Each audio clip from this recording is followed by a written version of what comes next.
dan Rasulullah sempat tinggal di Khaybar pada saat itu. Saat di Khaybar, Rasulullah hampir terbunuh karena diracun oleh Zainab binti Harith. Assalamualaikum warahmatullahi wabarakatuh. Kembali lagi bersama saya, Daus Jono.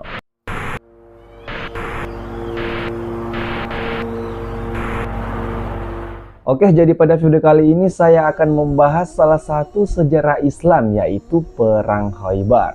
Jadi Perang Khaybar ini merupakan salah satu kisah kaum muslim yang berperang dengan kaum Yahudi di Khaybar. Di mana pada perang ini kaum Yahudi memiliki pasukan yang sangat banyak. Dan peperangan ini menjadi perang yang paling sengit bagi kaum muslim. Di mana perang Khaybar ini terjadi karena ulah licik orang-orang Yahudi yang sering mengadu domba kaum muslim. Di mana kaum Yahudi di Khaybar seolah bersikap seperti menentang kaum muslimin dengan 10.000 orang pasukan dan dilengkapi dengan senjata dan memiliki benteng yang sangat kuat. Melihat sikap kaum Yahudi yang seperti itu, Rasulullah SAW akhirnya memutuskan untuk menyiapkan dan memberangkatkan pasukan ke Khaybar. Di mana pasukan kaum muslim saat itu hanya terdiri dari 1.600 pasukan dan 200 pasukan yang mengendarai kuda. Dan kaum Yahudi juga sudah mempersiapkan pasukan mereka, di mana waktu itu kaum Yahudi memiliki benteng yang sangat kuat yang dinamakan Benteng Khaybar dan dengan sistem pertahanan yang berlapis. Bahkan benteng dan pertahanan mereka ini belum tentu bisa ditaklukkan oleh pasukan Romawi yang dikenal lebih kuat pada waktu itu. Namun di dalam peperangan ini kaum muslim berperang dengan hati yang sangat teguh dan sangat tinggi, di mana jantung pertahanan musuh saat itu langsung diserbu oleh pasukan Rasulullah SAW. Di mana pada perang Khaybar ini Salam bin Mishkam yang menjadi pemimpin pasukan Yahudi. Singkat cerita, Salam bin Mishkam sudah berhasil dibunuh oleh kaum muslimin.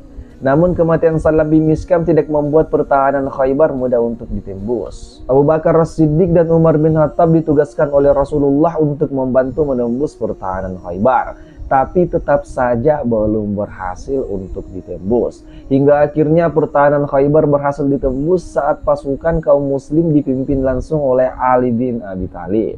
Ali bin Abi Thalib saat itu semakin disorot karena berhasil menembus pertahanan pasukan kaum Yahudi.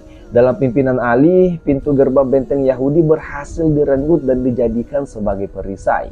Bahkan pemimpin Yahudi yang menggantikan Salam karena terbunuh, yaitu Harith bin Abu Zainab, juga berhasil dibunuh oleh kaum muslim. Benteng Yahudi perlahan mulai dapat dikuasai oleh pasukan muslim.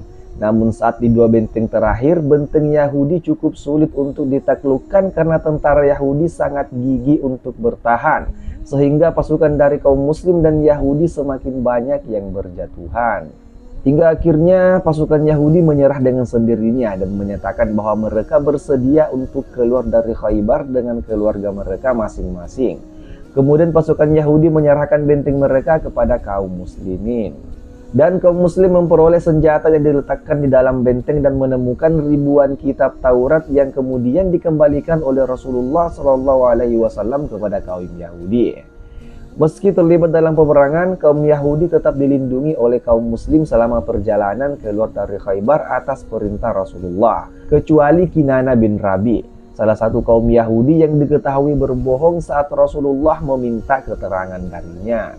Di mana perang Khaybar ini dikisahkan menelan korban sebanyak 93 orang dari kaum Yahudi dan 15 orang dari kaum muslim. Dan Rasulullah sempat tinggal di Khaybar pada saat itu.